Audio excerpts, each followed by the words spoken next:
पहले तो जी मैं प्रेजेंटेशन की बहुत तारीफ़ करना चाहूँगा. It is a wonderful effort from स्मीडा.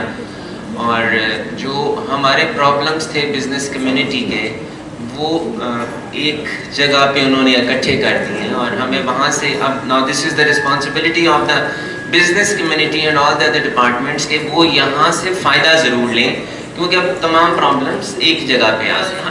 Tax base तब तक नहीं बढ़ेगा जब तक आप एग्जिस्टिंग टैक्स बेस को फैसिलिटेट नहीं करेंगे, आप उनको फवाइद नहीं बताएंगे.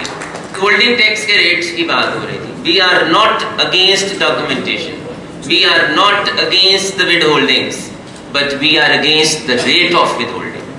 आप एक फाइलर से 4.5% विदहेल्ड करते हैं अमाउंट, हम ये कहते हैं 0.5% करिए. जरूर आप डॉक्यूमेंटेशन करें, जरूर आप कानून के ऊपर अमल करें, लेकिन जो पैसा हमने बैंक से लिया वो पैसा हम आपको दे देते हैं. फिर उस पैसे के लिए हमें अपने रिफंड्स भी लेने होते हैं, फिर हमें अपने ऑडिट्स भी कराने होते हैं. फिर हमारे रिफंड्स इसलिए नहीं मिलते कि कभी हमारे प्री ऑडिट्स चल रहे होते हैं, प्री रिफंड ऑडिट्स चल रहे होते हैं, कभी पोस्ट रिफंड ऑडिट्स चल रहे होते हैं. तो जब तक आप सिस्टम को सिंप्लीफाई नहीं करेंगे तब तक ये हमारा टैक्स बेस नहीं बढ़ेगा.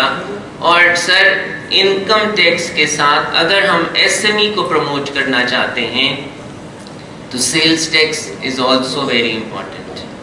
हम किसी भी ऐसे एंटरप्रेन्योर को, किसी भी ऐसे मैन्युफैक्चरर को हम तब तक बाहर नहीं रख सकते जब तक हम सेल्स टैक्स के कानून को इनकम टैक्स के कानून के साथ नहीं पढ़ेंगे. और सेल्स टैक्स का कानून इतना पेचीदा है, मैं तो यहाँ ये भी कहूँगा कि इनकम टैक्स की रिटर्न भी इतनी पेचीदा है कि जो अकाउंटिंग का स्टूडेंट नहीं है वो अपनी रिटर्न को सबमिट नहीं करा सकता. We have to go to the lawyer for the filing of income tax return.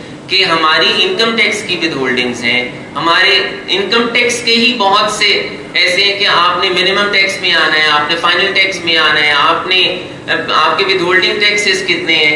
तो हमें अपनी रिजीम्स को सर अगर हम डॉक्यूमेंट करना चाहते हैं, अगर हम टैक्स बेस को बढ़ाना चाहते हैं, मुझे लेकिन ये बातें हमारे लिए मसाइल हैं सर. उसके बाद हमारे बहुत से, अगर हम इम्पोर्टर्स हैं, अगर आप मैन्युफैक्चरर हैं, अगर आप 14 शेड्यूल के तहत भी आते हैं और आपने 25 करोड़ तक की भी टर्नओवर करनी है तो सर आपने इंपोर्ट तो करना है. सर हमारे बहुत से ऐसे रॉ मटेरियल्स हैं जो पाकिस्तान में नहीं बनते, उनके ऊपर रेगुलेटरी ड्यूटीज. सर हमें सिर्फ टैक्स की कलेक्शन के लिए उनके ऊपर additional customs duties, regulatory duties बढ़ा दी जाती हैं. फिर जो एक बहुत बड़ा सेक्टर है, हमने एसएमई में ये डिफाइन भी करना है कि अगर स्टेट बैंक आपका ये कहता है कि इनको 80 करोड़ की टर्नओवर तक लेकर जाना है तो एफबीआर, स्टेट बैंक, हमारे तमाम डिपार्टमेंट्स को एक फिगर को आइडेंटिफाई करना होगा, एसएमई की डेफिनेशन को आइडेंटिफाई करना होगा कि एसएमईज कहां तक हैं. और ये बात हमें माननी होगी कि एसएमई हमारी बैकबोन है. अगर हम उनको फैसिलिटेट नहीं करेंगे एसएमई को तो हमारा कोई सेक्टर भी नहीं चलेगा. मैं दोबारा स्मीडा को इस बात पर मुबारकबाद पेश करूंगा कि स्मीडा ने एक बहुत अच्छी रिपोर्ट बनाई है. उस रिपोर्ट को हम तमाम चैम्बर्स को आगे लेके जाना चाहिए, हर फोरम पे उठाना चाहिए. और मैं एक और रिक्वेस्ट भी करूंगा फरहान साहब कि जितनी इन्फ्लेशन हो गई हमें थ्रेशोल्ड्स को इंक्रीज कराना है. ये जो हमारे जितने थ्रेशोल्ड्स हैं ये पुराने हैं, 10-10, 15-15 साल पहले के थ्रेशोल्ड्स चल रहे हैं.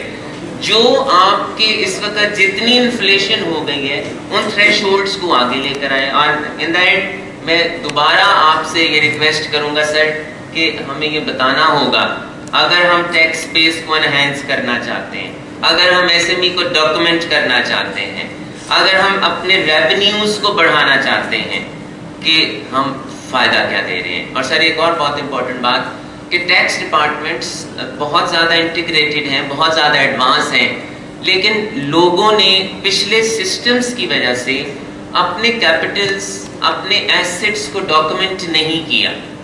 It is very important. ہمیں اپنے روپے کے پریشر کو کم کرنا ہے.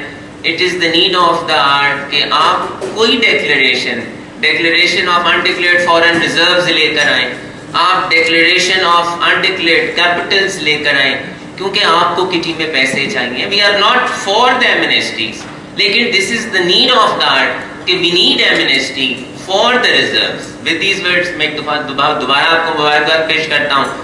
Thank you very much.